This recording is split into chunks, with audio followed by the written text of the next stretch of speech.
Hi, this is Dr. Woolweek, and what I'm holding here is the Corporation Soul book.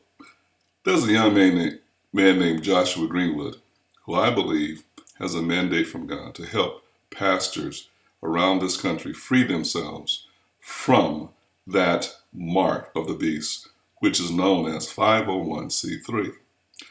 When the 501c3 came about, we did not have any idea the harm it could and would cause to pastors and their ministries.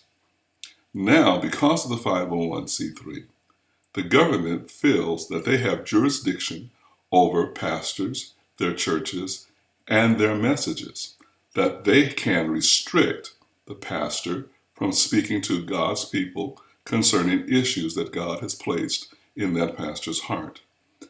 The pastor's sermons are now being subpoenaed and being scrutinized by government officials to make sure those pastors' sermons does not violate any political stand or standard. Pastors are told a new morality that they must follow, which is contrary to the morality that they see in the Word of God. The answer is the Corporation Soul.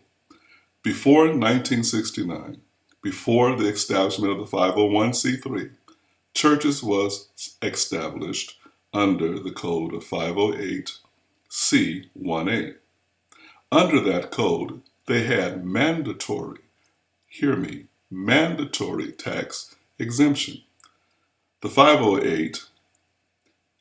508c1a was established through a church affidavit.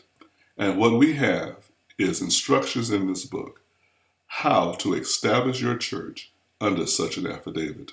And under that affidavit, we would fulfill and be in compliance with all the IRS 14 points of what they call a church. We meet all 14 points. So now you're compliant with the government and obedient to God. And the government now will be out of your business. I want you to go to www.corporationsoulbook.com and download this book.